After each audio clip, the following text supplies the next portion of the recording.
Juga seorang pria. Pagi ini pria sangat bersemangat, bagaimana tidak dirinya akan berkunjung ke rumah ayahnya yang sudah lama dia tidak pergi ke sana padahal baru bulan kemarin dia ke sana. Entah ibu hamil itu sangat antusias untuk menemui ayahnya yang sudah berjanji akan membawa ibu dan kakaknya pulang. Dia sudah sangat merindukan ketiganya dan juga sangat ingin bermanja pada keluarganya itu. Setelah turun dari mobil, pria meninggalkan suami beserta si kembar di belakang. Dirinya berlari kecil memasuki rumah. "Hani, pelan-pelan, rumah ini tidak akan pergi kemanapun," ucap Alexo lembut. Tentunya pria tidak mendengar dan langsung masuk ke dalam rumah begitu saja.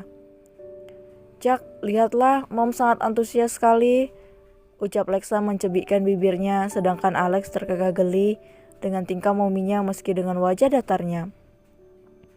Mereka mengikuti pria yang sudah berada di dalam rumah, serta suara teriakan terdengar dari dalam. "Ayah, aku datang," teriak pria menggema di ruang tamu di rumah itu. Pratama keluar dari dalam kamar diikuti Weni dan Wina, juga keluar dari kamarnya mengikuti Pratama yang sudah berjalan terlebih dahulu. Mereka menyambut pria dalam pelukan secara bergantian. Pratama merindukan putrinya ini. Sedangkan Weni dan Wina berbisik tadi di telinga pria dengan kata maaf. Oleh keduanya, pria hanya mengangguk sambil tersenyum. Pratama memeluk putrinya padahal baru kemarin dirinya bertemu, namun seakan sudah sangat lama tidak bertemu. Hani, jangan terlalu lama, masih ada aku yang juga harus kamu perhatikan." Alexo datang dari luar diikuti si kembar. Melihat pria yang dipeluk oleh ayah mertuanya, dia merasa cemburu. Kenapa bukan dirinya yang mendapat pelukan itu? "Ci, aku hanya memeluk ayahku, bukan orang lain," decihnya merasa sebal akan sikap suaminya yang posesif dan cemburu itu. "Tetap saja, ayah juga seorang pria," sangkalnya lagi membuat semua yang berada di ruangan itu tersenyum. "Kamu pantas mendapatkan kebahagiaan itu," batin Weni dan Wina bersamaan. "Hai Bu, Kak, bagaimana kabar kalian?" Pria beralih ke arah Weni dan Wina yang terlihat sendu. Pria memeluk kembali keduanya, kali ini secara bersamaan. Sudah sangat lama pria tidak merasakan pelukan ibu dan kakaknya ini setelah kejadian itu.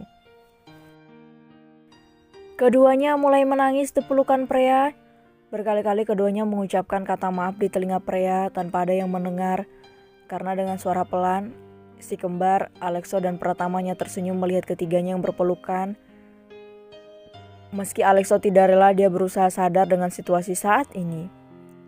"Apa ayah menindas ibu dan kakak? Lihatlah, bahkan mereka tidak menjawab pertanyaanku."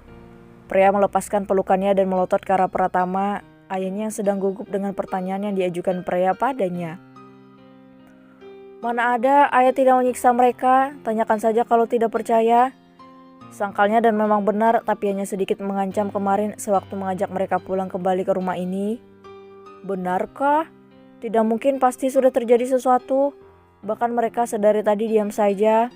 "Ayo ayah, katakan apa yang sudah ayah perbuat." Todong pria lagi pada ayahnya. "Sayang, dengarkan dulu. Ayah mana mungkin menindas mereka, jadi tolong jauhkan pikiran negatifmu terhadap ayah, oke? Kami tahu Mom apa yang dilakukan kakek." Spontan Lexa berucap dengan santai. Untuk membuat kakeknya spot jantung, membuat Pratama kelagapan. Sedangkan Lexo bersikap santai karena sudah mengetahui apa yang terjadi sebelumnya. Pratama merasa terjebak dengan kejeniusan cucu-cucunya itu yang pasti sudah mengetahui kebenarannya. Sambil melirik ke arah si kembar dan memberi kode agar diam saja. Namun sepertinya keberuntungan tidak berpihak pada Pratama karena gerak-geriknya sudah ketahuan oleh pria. "Ayah, ingat apa yang pria katakan kemarin?" tanyanya menekankan sambil menatap horor ke arah Pratama. Berdosalah dia yang sudah melotot ke arah ayahnya karena dia sangat gemas dengan tingkah ayahnya yang sudah berumur itu, tapi seperti remaja labil. "Tenang saja, pasti ayah lakukan, jadi tolong jangan menatap ayah seperti itu," ucapnya pelan, suaranya tercekat entah kemana. Baiklah, kali ini Freya percaya. Kemudian Freya beranjak ke arah ruang makan karena sudah merasa sangat lapar, meninggalkan semua orang yang di ruang tamu yang termangu diam. Ada apa dengan putriku? Tadi terlihat galak dan sekarang lihatlah. Apa kau tidak memberi makan anakku? Tanyanya pada Lexa. Ya, begitulah. Singkat Lekso melangkah mengikuti Freya yang sudah berada di ruang makan. Si kembar pun mengikuti dedinya, tinggal Pratama serta Weni dan Wina yang masih diam melongo. Pratama masih diam mencerna perkataan Lekso membenarkan atau bagaimana. Untuk malam ini Alexo dan keluarga kecilnya menginap di rumah Pratama. Mereka mengadakan barbeque di halaman belakang rumah besar itu. Sesuai permintaan Bumil yang mengidam, maka mereka semua menyetujuinya. Apalagi sudah sangat lama tidak ada acara seperti ini. Jadi untuk malam ini mereka semua setuju, mungkin hari lainnya juga bisa. Malam bertabur bintang, si kembar yang sangat antusias, lebih tepatnya hanya Lexa seorang, sedangkan Alex hanya menatap adiknya datar dan dingin. Ya ampun Lex, ini tuh kumpul keluarga bukan acara sidang paripurna. Ibu dan kakak dan kalian semua besok harus menemaniku belanja. Freya ingin jalan-jalan ke mall bersama. Freya mengatakan keinginannya pada semua orang. Tentu, ucap Lexo. Jawaban Lexo tanpa persetujuan semua orang. Mom, Lexa dan kakak ikut boleh? Boleh, termasuk ayah juga kalian. Para laki-laki akan jadi bodyguard kita nanti. Hihi. Freya terkekeh geli membayangkan ketika berada di mall nanti. Ayah bisa apa? Jika putri ayah sudah bilang begitu, maka ya begitu. Timpal Pratama menjawab putrinya. Ayah terbaik. Sambil memeluk Pratama yang membuat Lexo cemburu, namun dia menahannya.